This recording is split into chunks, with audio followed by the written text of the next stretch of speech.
আসসালামু আলাইকুম, সবাই কেমন আছেন? এই বৃষ্টি ভেজা দিনে সবাইকে অনেক অনেক শুভকামনা। এই বৃষ্টি ভেজে তার ঘরেতে বেরোতে পারবো না, ঘরে বসে রয়েছি। তারপরে হঠাৎ পাশে ঘরে আন্টি এসে বলতেছে কি, তুলি একটা আমার ড্রেস বানিয়ে দে। সে বলে কোথাও যাবি ইমার্জেন্সি, তাই কী করবো? এই বৃষ্টির ভিতরে তার ঘরেতে বেরোতে পারবো না, তাই তার ড্রেসটা নিয়ে বসে গেলাম।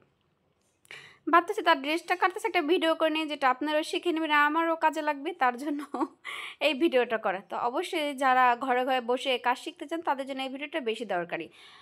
এই ভিডিওটার মাধ্যমে জামা কিভাবে কাটা, মাপ কিভাবে নেওয়া, কিভাবে স্কেল বসানো, কিভাবে আপনারা পর্যবেক্ষণ করে মাপবেন, সেটা এই ভিডিওটার মাধ্যমে শিখতে পারবেন। আমরা অনেকেই কাজ জানি কিন্তু ঠিক মতন কাজ পারি না, বা অনেকে পারি যেটা আমরা ভুলে যাই। অনেক আগে যারা কাজ শিখছে ওরা ভুলে যায়, ঠিক মতন কাজ পারি না, তারা আমার এই ভিডিওটা অবশ্যই দেখবেন। আর আমার প্রত্যেকটা ভিডিওর ভিতরে কিছু কিছু শিখনের জিনিস থাকে, যার মাধ্যমে আপনারা কিছু হলেও শিখতে পারবেন।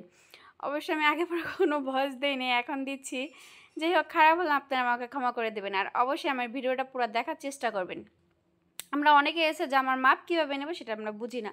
আমরা যদি কাঁধের থেকে ৬ থেকে ৬.৫ ইঞ্চি যদি গলার মানে বডির যে মাপটা নিই, তারপরে আমরা বডির মাপের থেকে পেট পর্যন্ত মানে যদি আমরা ৬ ইঞ্চি নিই, তারপর পেটের থেকে মানে বেলি থেকে নামানো মাঝে পর্যন্ত আমরা ৬ থেকে ৭ ইঞ্চি নেব। মোটমাট আমরা ১৪ ইঞ্চি নেব এসে আমরা আমাদের বডির থেকে ১৪ ইঞ্চি নেব। আর নিচে যতটুকু লম্বা থাকবে ওটা আমাদের ড্রেসের উপরে, যে যতটুকু লম্বা পড়বেন অতটুকু লম্বা রাখবেন।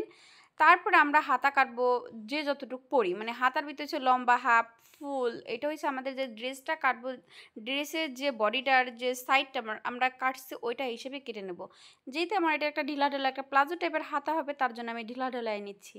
আর অবশ্যই আপনারা মেপে নেবেন, মেপে কাটবেন। কেন আমি তো কাটতে কাটতে মানে আমি অনেক দিন হয়েছে কাজ শিখছি, তার কারণে আমার সব কিছু মাপা লাগে না। আমার একটা মানে অনুভব হয়ে গেছে যে কীভাবে এটা কাটবো, ঠিক আছে?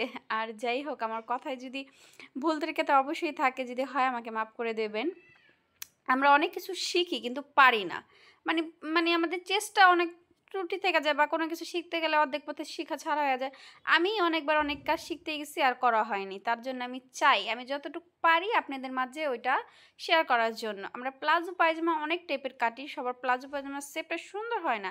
দেখেন আমি প্লাজো পায়জামাটা কীভাবে কেটে নিয়েছি। আগে কোমরের জন্য রাবারের জন্য 2 ইঞ্চি রেখে দিয়েছি, তারপরে আমরা হিপ লাইটের জন্য 15 ইঞ্চি নিয়েছি লম্বা। 15 ইঞ্চিটা মানে বডি যাদের আপনার 32-এর থেকে নিয়ে 36-38 তাদের জন্য 15 ইঞ্চিটা এনাফ।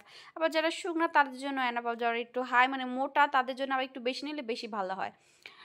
তারপরে আমরা মোহরিটা হচ্ছে যে যতটুকু আমরা পরি ঢিলার উপর মোহরিটাকে মাপ দিয়ে নেবেন। এরপরে আমরা হচ্ছে 5 থেকে 6 ইঞ্চি একটা কলি কেটে নেব। কলিটা কাটলে কী হয়, মানে পায়জামার জন্য কলিটা আমাদের খুব মানে খুব প্রয়োজনীয় একটা কলি। এটা কাটলে ভালো হয়, কাজ কামের জন্য ভালো। এই জন্য আমরা সুন্দর করে দু ভাজে চার ভাজ হবে, 2টা কাপড়ে 4 ভাজ হবে। তারপর আমরা 5 ইঞ্চি ভাবে কেটে নেব। এটা 5 থেকে 6 ইঞ্চি লম্বা কাটলেই হয়।